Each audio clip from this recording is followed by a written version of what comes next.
De todas formas, nosotros sabemos, hermanas, que la misericordia de Dios se extiende, amén, se extiende. Se extiende por todas las generaciones y pues obviamente,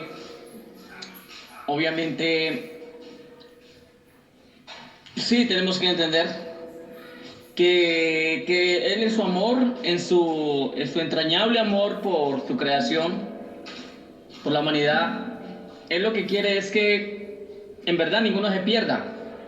O sea, yo veo el corazón de Dios de una manera que Él anhela que ninguno se pierda. O sea, miren, no es por nada, pero para el Señor prácticamente enviar a su Hijo, su unigénito, pues tiene que ser algo que es muy doloroso, porque es que cualquier persona no enviaría a un hijo en una comisión suicida.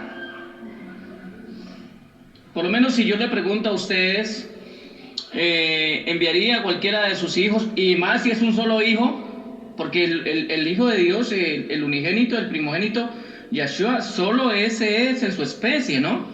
De su misma esencia, de su misma naturaleza, por eso le llama unigénito y primogénito. Entonces lo que yo veo es que es algo extraordinariamente tremendo lo que el Señor veía, lo que el Padre veía sobre la humanidad, que Él dijo: yo necesito hacer algo por ellos, se van a perder. O sea, no había manera, no había posibilidad de que la humanidad se salvara. Estaba, por cuanto todos pecaron, dice la palabra, y el pecar viene desde ¿a dónde? Desde Adán y Eva, desde allá viene el pecar. Entonces, como todos desobedieron y todos pecaron, dice que estaban todos destituidos de la gloria de Dios, todos.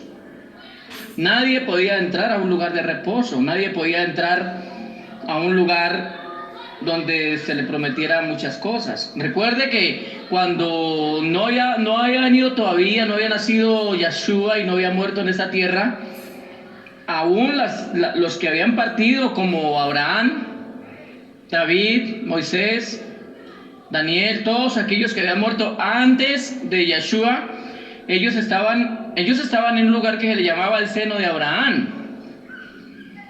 Era un lugar temporal donde era acá, interno acá, en la tierra. Eso lo vemos en el libro de San Lucas 16, cuando habla del rico y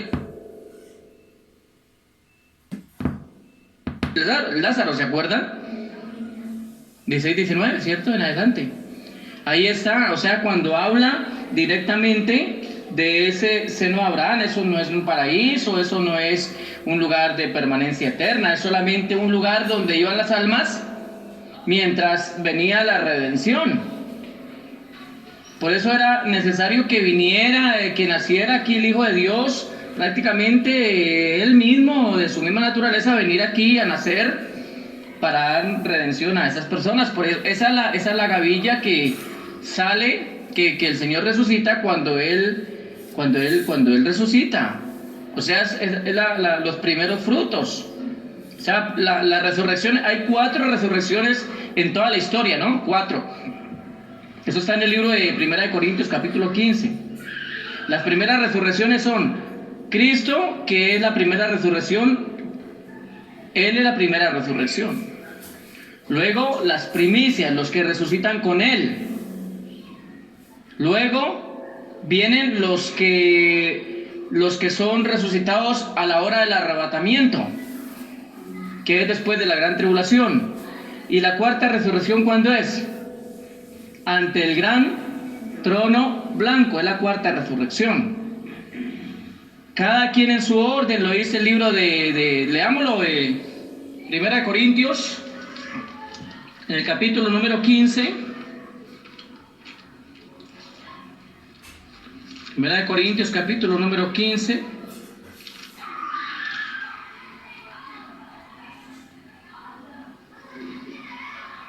Por allá está.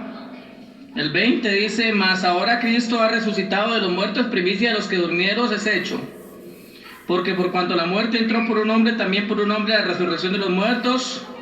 Porque así como en Adán todos mueren, también en Cristo, en Yahshua, todos serán vivificados, pero cada uno a su debido orden. Cristo primero, las primicias, luego los que son de Cristo en su venida.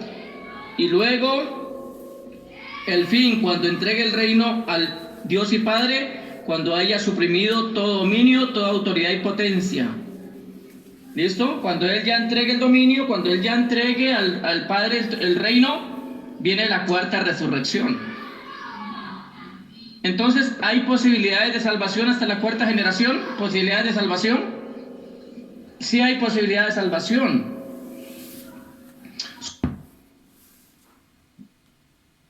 Solo que nosotros nos enseñaron que no había más, ¿cierto? O sea, siempre nos enseñaron una misericordia de Dios. Entonces no teníamos claro eso. Siempre dijimos, bueno, la primera resurrección, porque es que ahí lo dice el libro de Apocalipsis, ¿no? Bienaventurado y santo el que tiene parte en la primera resurrección. La segunda muerte no tiene potestad sobre ellos, sino que serán sacerdotes y reyes del Señor y gobernaremos con Él en la tierra, en el reinado del milenio. ¿Sí? Entonces vamos a analizar algunos puntos para profundizar un poquito el tema que tocamos, creo que fue el viernes anterior. El viernes anterior fue que tocamos este tema de que el que no se halló inscrito en el libro de la vida. ¿Sí? Entonces vamos a profundizar un poquito porque ustedes necesitan conocer más. ¿Por qué? Porque necesitamos tener un amplio conocimiento de esto para el día que nos pregunte. Entonces vamos a Apocalipsis, capítulo 20. Vamos a analizarlo poco a poco, con detalle, y lo analizamos de la siguiente manera. Dice así. Poco a poco vamos a ir mirando algunos contextos. Dice Apocalipsis capítulo número 20, el juicio ante el gran trono blanco. Vamos a ver la resurrección cuarta, amén. Vamos a hablar sobre la cuarta resurrección. ¿Listo? Amén, hermanas. Sobre la cuarta resurrección, amén. Sí, vamos a leerlo, ya le digo de dónde. Pero entonces quiero que nos enfoquemos aquí, es en la cuarta resurrección. A ver si hay esperanza o no hay esperanza. Porque ustedes no sabían, ¿cierto? Que en la cuarta resurrección hay esperanza, no sabían eso. Y la verdad, yo hace tiempo atrás tampoco lo sabía. Lo he entendido porque me he puesto a escudriñar. Porque esto de estudiarlo directamente es con el Padre, a través de su palabra. Si no, no lo vamos a entender. ¿Listo? Entonces leamos, dice Apocalipsis capítulo número 20, versículo número 11, donde dice el juicio ante el gran trono blanco. Recuerde que en el juicio hay un juez. En los juicios hay un ¿qué? Juez. Pero también hay un abogado. O sea que el Hijo es el abogado y el Hijo va a estar ¿dónde? En ese juicio. Pero antes ha habido un juicio a la iglesia que ha sido resucitada en la primera resurrección. ¿Sí tienen claro esto o no? La primera resurrección, ¿cuándo se da? Devolvamos un poquito aquí para que lo tengan más amplio. La primera resurrección, o más bien la tercera resurrección, que es la que se da cuando venga el arrebatamiento. Cuando venga el arrebatamiento después de la gran tribulación a la final trompeta, dice que los muertos en Cristo resucitarán primero. Ahí vamos en la tercera resurrección ya. Que llamándolo acá en el estudio sería la primera resurrección. O sea, bienaventurado y santo el que tiene parte en la primera resurrección que viene, no la que ya pasó. Las que ya pasaron fue primero Cristo el primero, y luego los que resucitaron con él, las primicias. Ahí van dos resurrecciones. Falta la tercera, que vendría siendo la primera de aquí en adelante. ¿Sí me hago entender? La primera resurrección de aquí en adelante, que viene siendo ¿cuándo? La tercera, perdón. En esa tercera es donde se levantan en el momento del arrebatamiento los que han descansado en el Señor. Pero aquí nos estamos enfocando es en la cuarta resurrección, que también se le llama segunda resurrección en el tiempo futuro. Entonces dice Apocalipsis 20, versículo 11. Y vi un gran trono blanco. ¿Esto es después de qué, hermanas?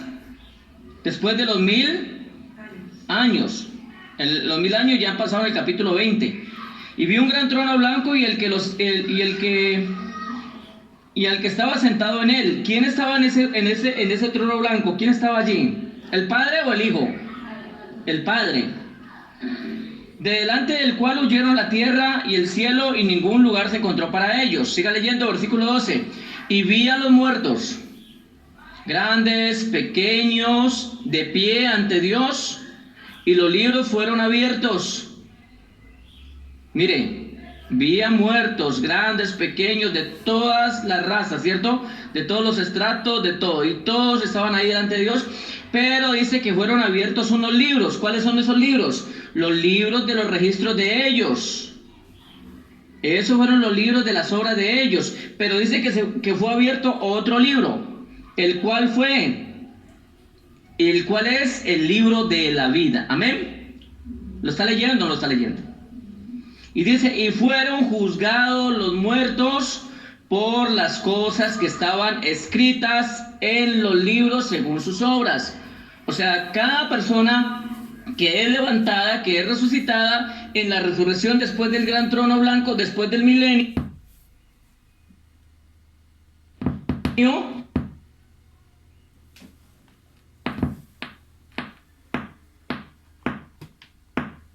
esas personas van a ser juzgadas. ¿Por qué? Por sus obras. A ver, si pasan según sus obras, serán salvos. Y si no pasan según sus obras, serán condenados. Pero hay algo importante, que tienen que estar apuntados en el libro de la vida. Eso es imprescindible. Tienen que estar apuntados en el libro de la vida. Ahora vamos a ver lo siguiente.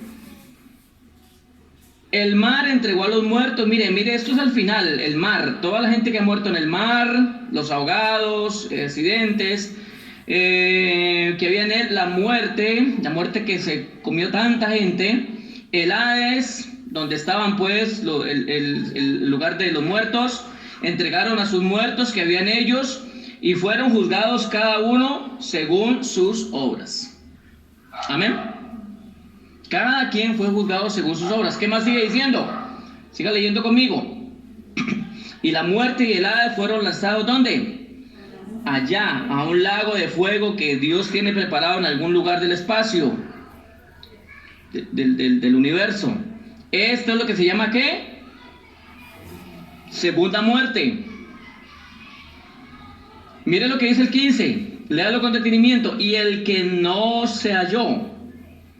Allí no dice radicalmente, y ninguno estaba escrito en el libro de la vida. ¿Cierto que ahí no dice así? Dice, el que no se halló inscrito en el libro de la vida fue lanzado al lago de fuego, que es la muerte segunda, a donde es echado Satanás también, el falso profeta y el anticristo. Ese es el lugar para ellos, pero también para todos los que no fueron inscritos en el libro de la vida al final del milenio. ¿Está claro hasta allí? Ahora vamos a mirar algunos puntos importantes. La Biblia nos dice en Apocalipsis capítulo 3, devuélvase a Apocalipsis capítulo 3, versículo 5. Dice lo siguiente, hablándole pues a la iglesia de Sardis, porque todas las iglesias tienen unas promesas, ¿o no? Mire lo que dice Apocalipsis capítulo 3, versículo 5. El que venciere será vestido de vestiduras blancas. Apocalipsis 3, versículo 5. El que venciere. ¿Quiénes son los que vencen? Los que logran entrar, pasar, y se les va a dar vestiduras blancas. Dice, y no borraré su nombre del libro de la vida. ¿Se acuerda que es importante estar apuntado en el libro de la vida? Entonces, hay gente que quizá arrancó bien con Dios, pero en el camino se quedaron y se volvieron apóstatas, negaron la fe, renegaron del Señor y se volvieron atrás. Esos son los apóstatas, los que se quedaron ¿dónde? En el camino. Los que después de haber avanzado con el Señor ya no quisieron más. ¿Y usted conoce muchos? Muchos. Conocemos muchos que ya no quieren andar con el Señor, que ni rogándoles, ni invitándoles, ni prometiéndoles que Dios de verdad tiene cosas grandes para ellos, ni así. No quieren. Entonces esas personas han corrido el riesgo de que los borren del libro de la vida. Esas personas pueden estar borradas del libro de la vida. Y cuando mueren, ¿a dónde van? Cuando muere una persona, ¿a dónde va cuando es borrado el libro de la vida? Va al Seol, al lugar de los muertos, al lugar de tormento. Y cuando sea resucitado al final del milenio, ¿qué va a pasar? Esa persona va a ser resucitada, ¿cierto que sí? Pero se le va a juzgar por todo lo que hizo, sus obras no le van a alcanzar porque no es por obras para que nadie se gloríe, pero al revisarlo en el libro de la vida, el ángel, quien sabe, encargado de esto dirá: fulano de tal no se haya inscrito en el libro de la vida, aunque al principio estuvo inscrito, pero volvió atrás. Y el que vuelve atrás no agrada a mi alma, dice el Señor. Porque el que pone la mano en el arado y vuelve atrás, es como el perro cuando vuelve el vómito.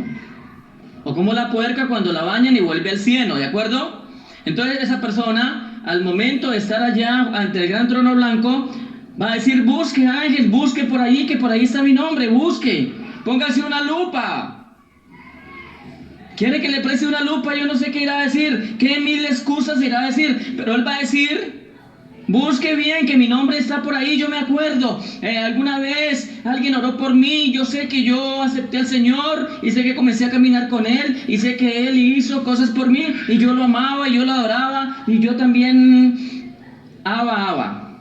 Busque bien, ángel, por ahí estar. Y todo eso lo hace Dios, ¿para qué?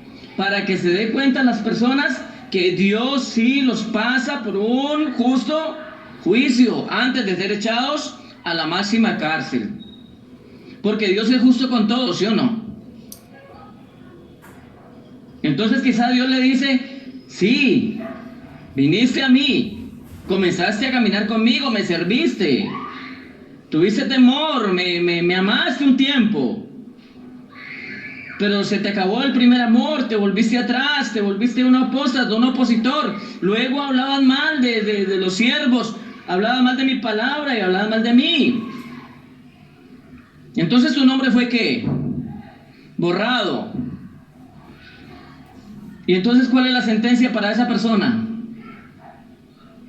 ¿Qué le dirá Dios a esa persona? Al ángel, ¿qué le dirá? Quítelo de mí, échelo ¿a dónde?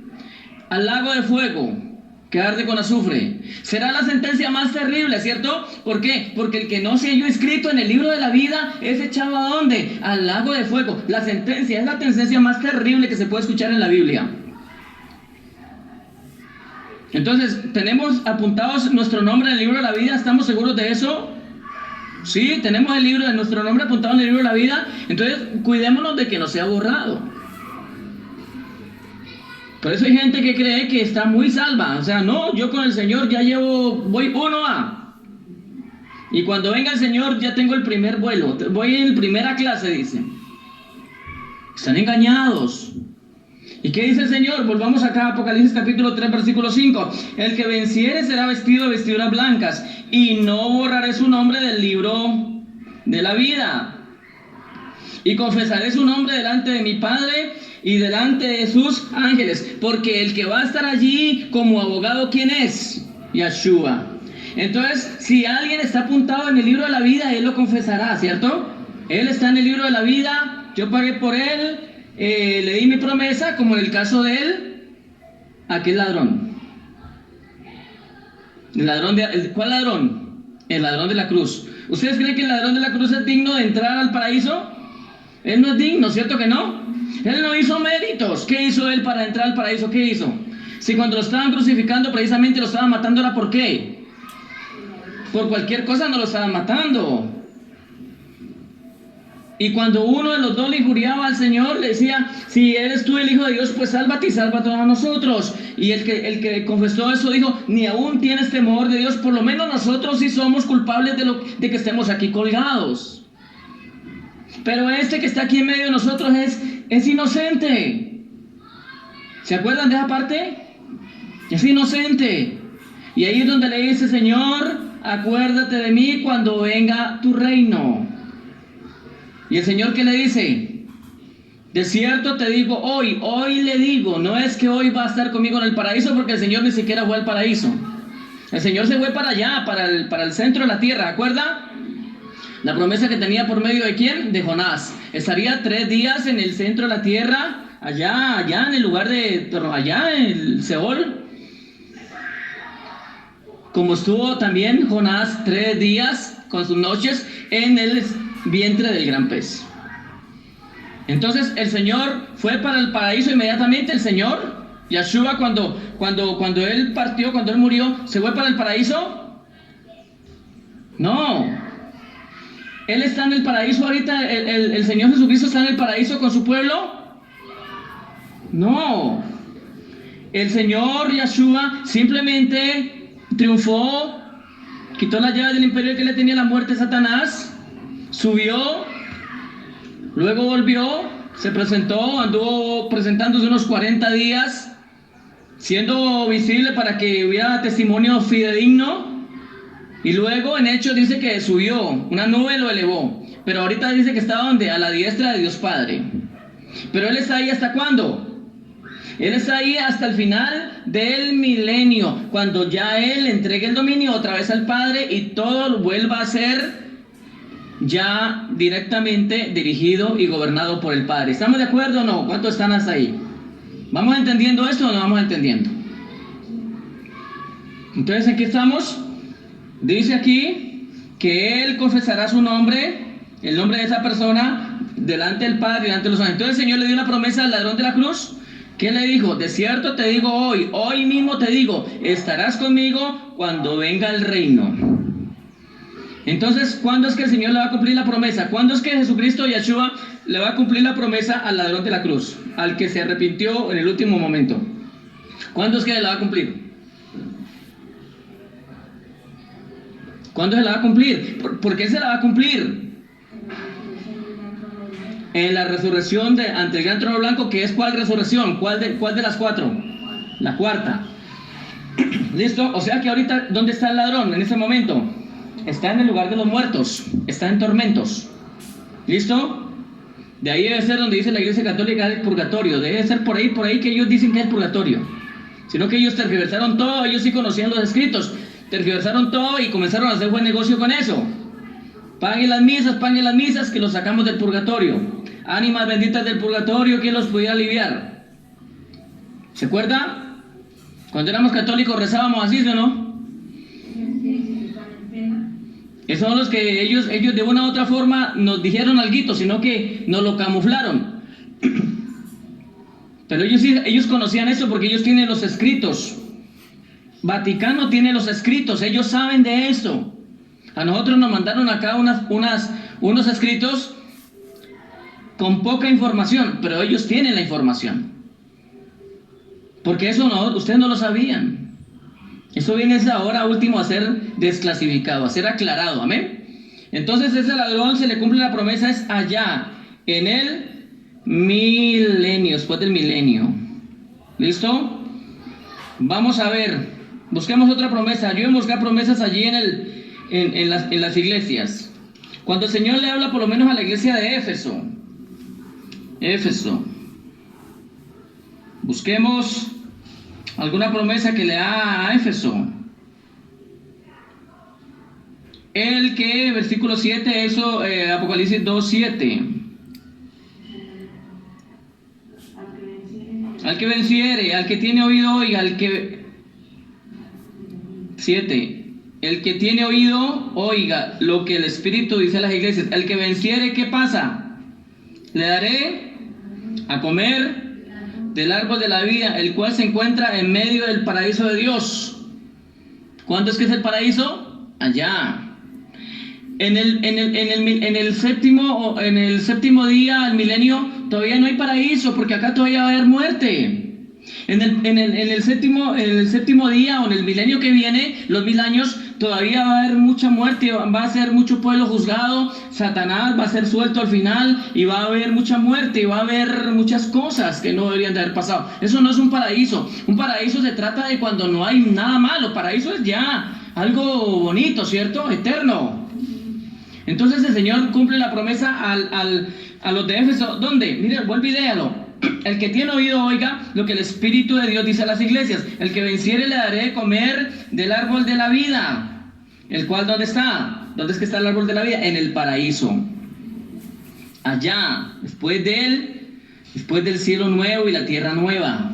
Allá es donde se le va a cumplir la promesa. ¿A quién? Vamos a analizarlo. Vaya a Apocalipsis capítulo 21, versículo 3. Y una voz del cielo que decía: he aquí el tabernáculo de Dios con los hombres, y Él morará con ellos, y ellos serán su pueblo, y Dios mismo estará con ellos como su Dios. Enjugará Dios toda lágrima de los ojos de ellos, y ya no habrá muerte, ni habrá más llanto, ni clamor, ni dolor, porque las primeras cosas pasaron. ¿Cuáles son las primeras cosas? Hasta el séptimo milenio son primeras cosas. Porque el séptimo milenio es parte ¿de qué? De los días perfectos de Dios. Esos pasan, ¿ya? Eso pasa. Y viene el octavo día, que es el paraíso. Recuerden, hasta séptimo día, ese milenio es el cumplimiento de todo lo que Dios dice hasta el séptimo. ¿De acuerdo? El octavo día ya. Ya el octavo día es lo perfecto. Ya eso sí es paraíso. Sí. No, y si usted lee, va a haber muerte, porque ahí dice que los que no suban, se les cerrará el cielo, los que no suban a la fiesta de los tabernáculos, al final va a haber una gran rebelión contra Dios. Eso está ahí mismo en Apocalipsis capítulo 20. El diablo, claro, el diablo suelto otra vez, sale a engañar a las naciones, eso va a haber unas guerras, Dios va a encender fuego, los va a quemar, ya, o sea, eso allí todavía no es paraíso. Ahí es el cumplimiento hasta el séptimo día simplemente. Pero por eso yo les he hablado del octavo día. El octavo día ya es por eso dice, la fiesta, ¿no? Al primer día será reposo, ninguna obra haréis. Y termina al octavo día. También es un día de gran solemnidad, no haréis trabajo alguno. ¿Por qué? Porque es reposo. Es tiempo de plenitud, es tiempo bien. ¿De acuerdo? Vamos a ver otra cita en Ezequiel capítulo 37. No pierda Apocalipsis. Vamos a Ezequiel capítulo 37. Vamos a leer desde el 26 hasta el 28. Ezequiel 30. ¿Y qué les dije? 37. Dice: recuerde que Dios hace pacto ya con su pueblo, su general pueblo, su gran pueblo, todo ya reunido y todo ya establecido y ya todo en perfección. Ezequiel 37, 26 dice: y haré con ellos pacto de paz, pacto perpetuo, será con ellos, y los estableceré y los multiplicaré y pondré mi santuario entre ellos para siempre. ¿Dónde va a estar el santuario de Dios con ellos para siempre? En el paraíso. ¿De acuerdo? Allí es donde va a estar el santuario de Dios.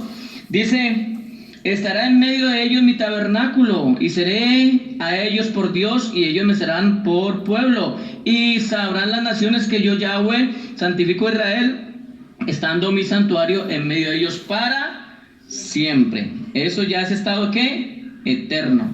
¿Listo, hermanas? Estado eterno. Volvamos a Apocalipsis. Vamos a ver otra promesa. Ayúdenme a buscar promesas ahí en las iglesias.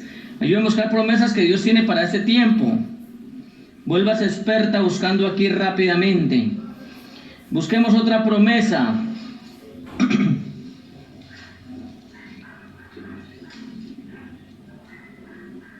Vamos a buscar la promesa que le dio a la iglesia de Filadelfia, por ejemplo. Busque ahí en las iglesias promesas que le ha dado para el paraíso. Así que tenemos que estudiar la Biblia porque un poco con más detalle. Apocalipsis capítulo 3, versículo número 12. Es una promesa para la iglesia de Filadelfia. Al que venciere, yo le haré columna en el templo de mi Dios, y nunca más saldrá de allí. Y escribiré sobre ella el nombre de mi Dios y el nombre de quién. Mire, léalo con detenimiento y ahorita les muestro algo en Apocalipsis 21. Nunca más saldrá de allí, y escribiré sobre él el nombre de mi Dios y el nombre de la ciudad de mi Dios. ¿Cómo se llama? La Nueva Jerusalén, la cual desciende ¿de a dónde? Del cielo de mi Dios, y mi nombre es nuevo. El que tiene oído, oiga. Ahora sí vamos a Apocalipsis 21. El nombre nuevo. El nombre nuevo que Él tiene. Recuerde que es un paraíso, ya todo cambia, no habrá memoria de lo de acá. Allí dice, ¿lo leímos ahorita o no? Pues Él dice que mi nombre es nuevo. O sea, todo lo que hemos visto acá, dice que no habrá memoria de lo. Ahorita lo leímos, ¿en qué versículo lo leímos? Dice que ya no habrá más memoria de las cosas pasadas. Yo me estoy riendo por lo que dice allí. Yahweh sí creo que es por la eternidad. Yahshua, eso había que esperar. Pero por ahorita es Yahshua, amén. Es Yahshua, que es el nombre que Dios dejó a los hombres para que por medio de ese nombre nosotros hagamos acá lo que tenemos que hacer. Nosotros también tendremos un nombre nuevo. Eso es otra promesa que ahorita la vamos a mirar. Entonces miren lo que dice Apocalipsis capítulo 21, versículo ¿qué? Leamos desde el 1 hasta el 2. ¿Se acuerda que dice acá en la promesa de la iglesia Filadelfia que le hará columna en el templo de Dios y en la ciudad de mi Dios, la nueva Jerusalén? Vamos a ver qué dice. Apocalipsis 21:1 dice: y vi un cielo nuevo y una ¿qué? Tierra nueva, porque el primer cielo y la primera tierra pasaron, ya todo eso pasa. Es que Dios va a hacer nuevas todas las cosas, pero ¿dónde? ¿Dónde es que Él va a hacer nuevas todas las cosas? En el octavo día. Allá es que va a ser nueva todas las cosas. No habrá cielo como este que hay y la tierra, todo eso pasa. El mar ya no existía más. Mira el versículo 2. Y yo, Juan, vi, léalo con detenimiento y verá que concuerda perfectamente con la promesa que le da Dios a la iglesia de Filadelfia. Y yo, Juan, vi a la santa ciudad, la nueva Jerusalén, descender del cielo de Dios. ¿La nueva qué? Jerusalén, descender del cielo de Dios, dispuesta como una esposa ataviada para su marido. ¿Dónde es que desciende esa ciudad amada? Después del milenio. En el cielo nuevo y la tierra nueva, donde no habrá ¿qué? Mar.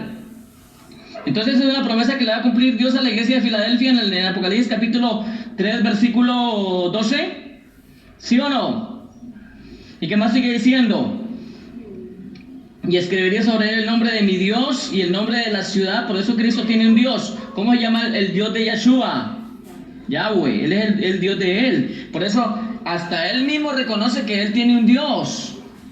Por eso él es el Hijo de Dios. Por eso es que Dios solo hay uno. Deuteronomio 6:4. Oye Israel, tu Dios uno solo es. Y Yahshua reconoció que el Padre es el Dios de él. Él lo está diciendo. Allí lo dice: de la ciudad de mi Dios, la nueva Jerusalén, la cual desciende del cielo de mi Dios, dice, y mi nombre nuevo. Bueno, si él dice que su nombre nuevo, pues entonces hay que esperar, amén. Pero mientras tanto siga llamándole Yeshua.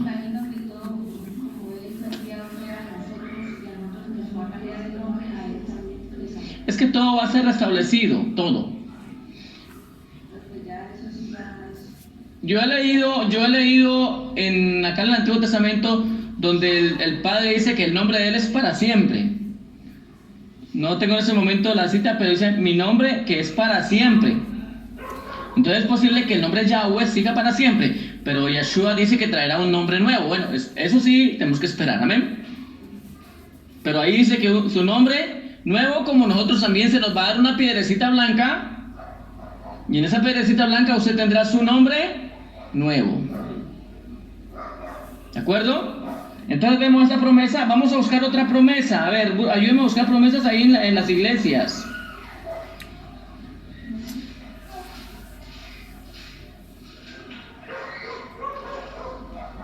Busquemos la promesa. Usted me hablaba ahorita de que usted me dijo algo importante. De la Odisea. Sí, de la Odisea. Yo tengo una de la Odisea, pero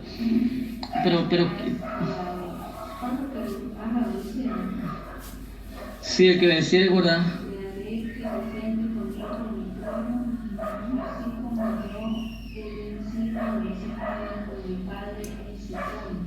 ¿Cuál está? De la Odisea. El de la Odisea, sí. Bueno, vamos a analizar el mensaje de la Odisea. Dice, al que venciere, ¿sí? Al que venciere. En el versículo ¿qué? Apocalipsis 3, versículo 21. Es una promesa que tiene la iglesia de la Odisea, porque Dios le llama la atención a la iglesia de la Odisea, ¿no? La iglesia de la Odisea ha sido tratada dura estos últimos días, ¿no? La iglesia de la Odisea, todos esos pastores que vivieron, que se enriquecieron con las cosas de Dios, todos esos políticos y toda esa gente que se enriqueció, falsos profetas, falsos apóstoles, todos ellos se enriquecieron. Ellos se hicieron plata con esto. Y ellos dijeron, no tenemos necesidad de Dios porque todo lo tenemos. ¿Y qué les dice el Señor? Ustedes son unos pobres, ciegos, desnudos, infelices. Compren más bien vestido para que cubran su desnudez y colirio para que vean sus ojos. Por eso es que la iglesia del Señor, la verdadera iglesia del Señor, sufre.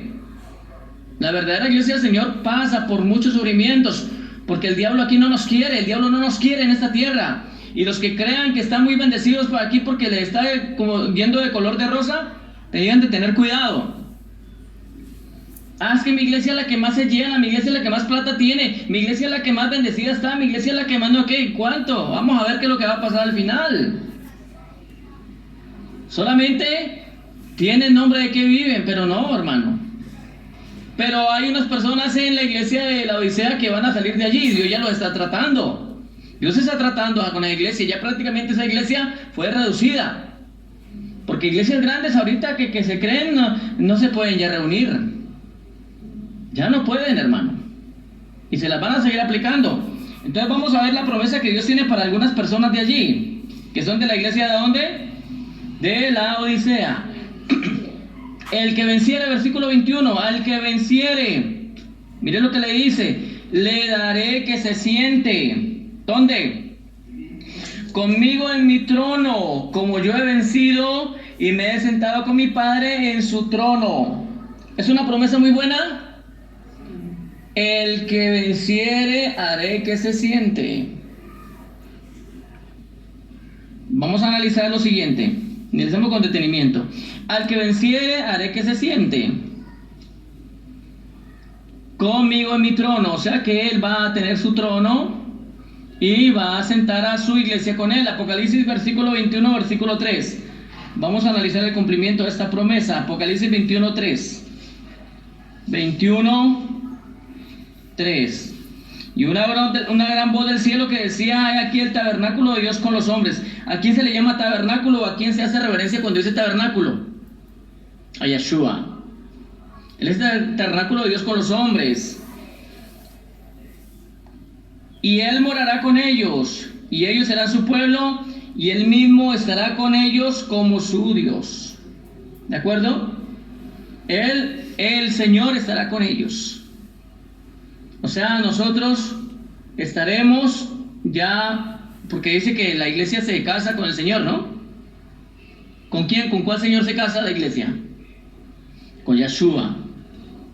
Entonces, al casarse la iglesia con el Señor, Él viene a ser ya directamente la cabeza de la iglesia. Por lo tanto, la esposa se sienta con el esposo en la eternidad. ¿De acuerdo? Entonces se le cumple la promesa a la iglesia ¿de quién? De la Odisea, al menos a los que despierten. La gente tiene que despertar. ¿De acuerdo? Entonces, ¿cómo vamos con esto? ¿Lo estamos analizando o no? ¿Lo estamos entendiendo o no? ¿Sí? ¿Qué más promesas hay?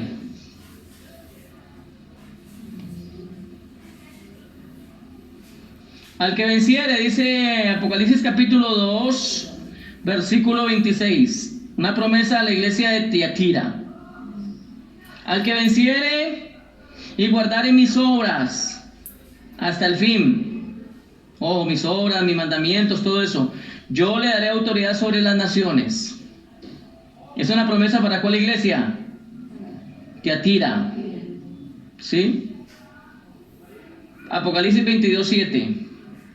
Apocalipsis 22, 7 dice, aquí yo vengo pronto, bienaventurado el que guarda las palabras de la profecía. ¿De cuál libro? De este libro que estamos leyendo. Es una promesa que se le va a dar a cuál iglesia y se le va a cumplir a la iglesia de Tiatira. Dice, y aquí yo vengo pronto, bienaventurado el que guarda las palabras de la profecía de este libro. Por eso cuando pasamos a Apocalipsis capítulo 1, versículo 3 dice, bienaventurado, dichoso, feliz el que lee y los que oyen las palabras de esta profecía y guardan las cosas en ella escritas, porque el tiempo está ¿qué? Y está cerca.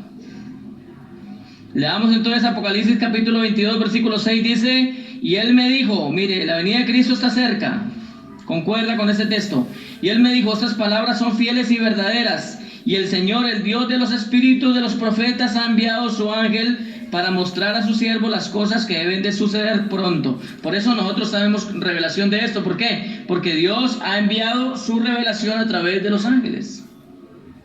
O sea, el Padre le da la revelación a Yeshua. Yeshua, vemos que hasta los tres primeros capítulos, el Señor es el que habla. Y luego viene la revelación, ¿por quién? Por medio del ángel. ¿A cuál apóstol? A Juan. Juan nos la entrega a las iglesias y la iglesia somos nosotros. Amén. Ahora nosotros la estamos entendiendo. Sí, pero ¿por qué? Porque hay revelación.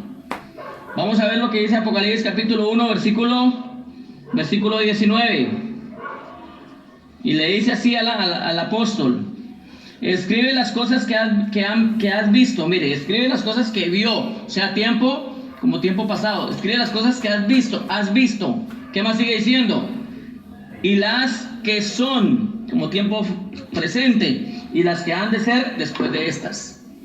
O sea, ¿qué entendemos ahí? Que pasado, presente y futuro está todo en las manos de Dios. Amén. Y está todo centrado ¿dónde? En la revelación de Apocalipsis. ¿Es importante estudiar Apocalipsis o no? Pero lo estamos estudiando con dirección del Espíritu de Dios. Amén. ¿De acuerdo? Entonces Dios nos está dando aquí, nos está haciendo recordar esas promesas que tienen ¿quiénes? ¿Quiénes son los que tienen esas promesas? Los que verdaderamente resistan hasta el final. ¿Sí? El nombre nuevo que vamos a tener cada uno de nosotros, nombre nuevo, usted lo decía, ¿cierto? Téngalo ahí presente el que dice ahí. Vamos a leer acá primero Apocalipsis, tenga ahí lo que usted dice ahorita. Apocalipsis capítulo 2, versículo 17, la promesa. Al que tiene oído, oiga. Versículo 17, lo que el Espíritu dice a las iglesias: el que venciere le daría a comer el maná escondido. ¿Cuántos quieren saber cuál es el maná? En Apocalipsis capítulo 2, versículo 17. El que venciere comerá el maná escondido, y le daré una piedrecita blanca, y en la piedrecita escrito un nombre nuevo, el cual ninguno conoce, sino aquel que lo reciba. ¿Usted conoce su nombre nuevo? Pero lo va a recibir por medio de una piedrecita blanca. El Señor va a hacer nuevas todas las cosas, todo lo va a cambiar. O sea que si no está conforme con su nombre, tranquila que Dios lo va a poner uno más bonito. Y esa promesa Dios la cumple. ¿Listo? Dios la va a, porque Él dice que recibirán un nombre nuevo. ¿Cuál es la promesa que usted decía, hermanita? ¿Te habla ahorita?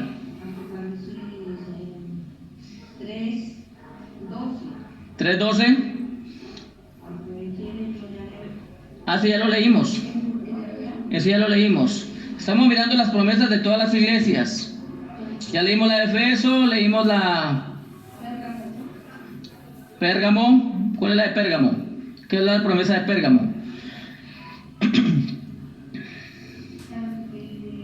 La promesa que le da, esa ya la leímos. Vamos a leer la promesa de la iglesia de Esmirna. El relato de la iglesia de Esmirna es muy cortico, pero dice Apocalipsis capítulo 2, versículo 10: no temas en nada lo que vas a padecer. O sea, no temas en nada lo que viene, iglesia de Esmirna. He aquí el diablo echará a algunos de vosotros en la cárcel, ¿cierto? ¿Por qué los va a echar en la cárcel? Porque no van a recibir el pinchazo, porque no van a recibir la propuesta de la marca, porque se va a resistir a todo esto. Los van a echar a la cárcel y tendréis tribulación ¿por cuántos días? 10 días. Sé fiel ¿hasta dónde? Hasta que te maten. Sé fiel hasta que te mueras. Porque para mí el vivir es Cristo y morir es ganancia. Y yo te daré ¿qué? Corona de la vida. ¿De acuerdo? La corona de la vida, ¿quién la va a tener? Una corona especial. ¿Quién la va a tener? Los que resistan hasta la muerte. Retén lo que tienes para que nadie quite tu corona. Hemos visto las promesas entonces de todas las iglesias. Amén. Gloria sea al Eterno. Entonces, hermanas, todas esas promesas se cumplen acá. ¿Dónde? En el cielo nuevo y la tierra nueva.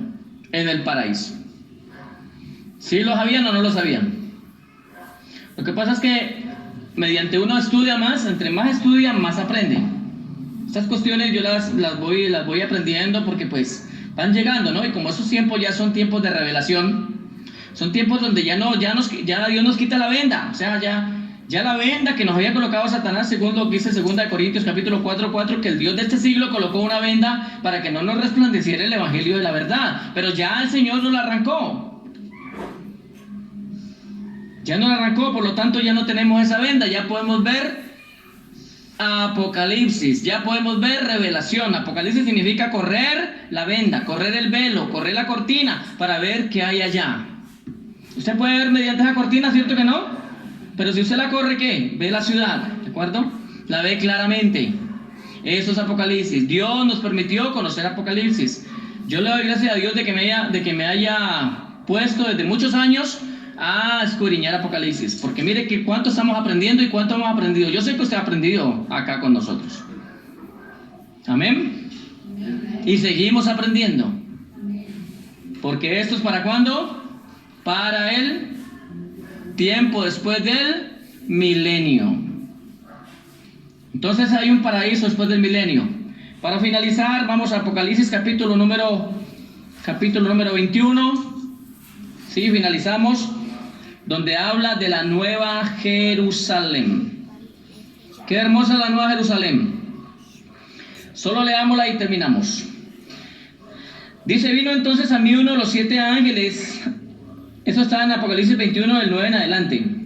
Vino entonces a mí uno de los 7 ángeles que tenía las 7 copas llenas de las 7 plagas postreras y habló conmigo diciendo: ven acá y yo te mostraré la desposada, la esposa del Cordero. Es la iglesia, ¿de acuerdo? Y me llevó en el espíritu a un monte grande y alto, y me mostró la gran ciudad santa de Jerusalén, la que descendía del cielo de Dios, teniendo la gloria de Dios, y el fulgor era semejante al de una piedra preciosísima, como piedra de jaspe, algo diáfano como el cristal, transparente como el diamante. Tenía un muro grande. Mire cómo es las medidas de la ciudad, solo la leímos. Tenía un muro grande y alto con 12 puertas, y en las puertas 12 ángeles, y nombres inscritos que son los de las 12 tribus de los hijos de Israel.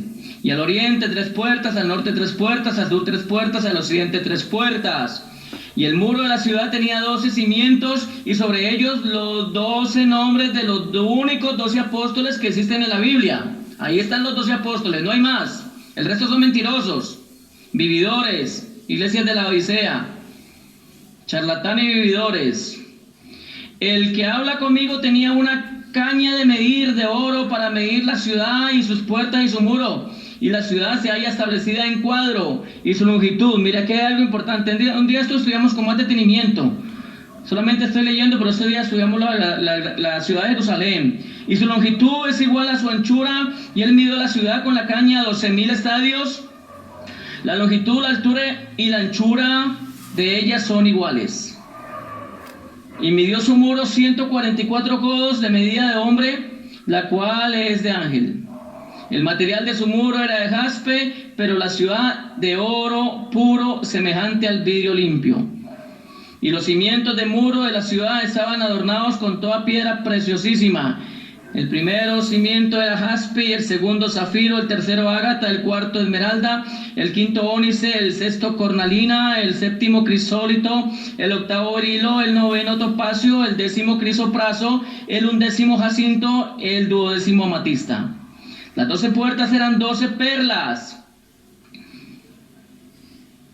De una de las puertas era una perla, y la calle de la ciudad era ¿de qué?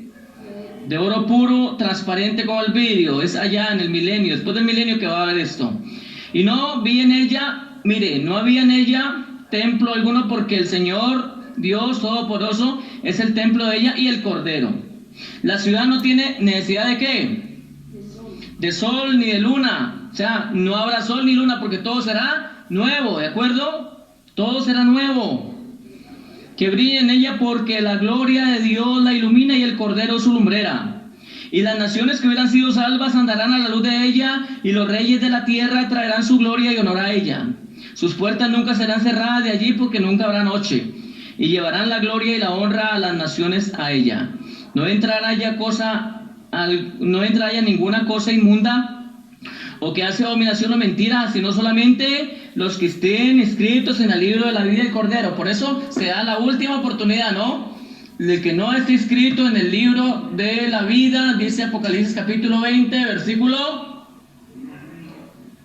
versículo 15. Y el que no siguió escrito en el libro de la vida fue lanzado al lago de fuego que arde con azufre. Esa es la última oportunidad de salvación.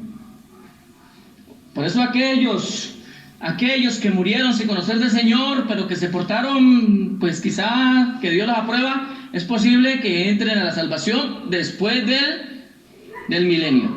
Entonces hay personas que posiblemente, o sea, no murieron sin conocer del Señor, pero es posible que tengan más oportunidad, porque ¿qué dice el texto? Por cuanto me eres frío o caliente. ¿Dónde es que está el texto? Por cuanto me eres frío o caliente. Eso está ahí, leámoslo ya para finalizar. Apocalipsis capítulo 3, versículo 15. Y lo dice el Señor desde el versículo 14, el Señor Yeshua, Apocalipsis 3, 14, dice: y escribe al ángel de la iglesia en la Odisea, aquí el amén, el testigo fiel y verdadero, el principio de la creación de Dios, dice esto: yo conozco tus obras, que ni eres frío ni caliente. Ojalá fueres frío o caliente, pero cuanto eres tibio y no frío ni caliente, te vomitaré de mi boca. ¿De acuerdo? Entonces, ¿le vale qué a Dios? Una persona que a la larga ni conoció de Él, ¿cierto? Esa es una persona totalmente fría.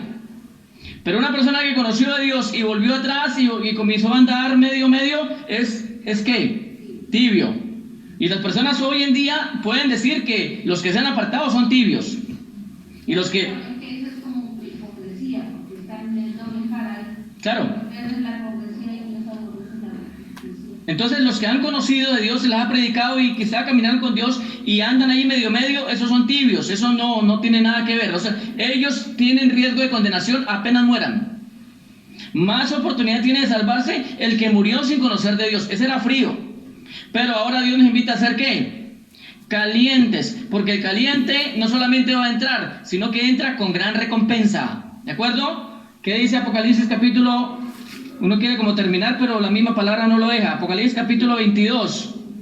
Mire, ya para los calientes, mire lo que dice.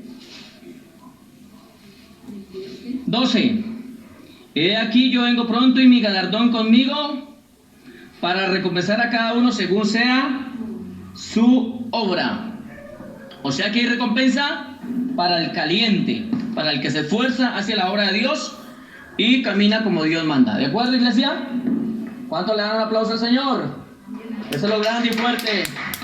Gloria sea al Eterno. Bueno, Eterno Dios, gracias te damos por este tiempo, por esta noche, por este día, por esta oportunidad que tenemos, Señor, de escudriñar tu santa palabra. Gracias, bendito Dios, por los que están aquí, por los que han de recibir este mensaje. Toda la gloria sea para el Eterno Dios, en el nombre de su Hijo amado, Yeshua. Amén. Amén.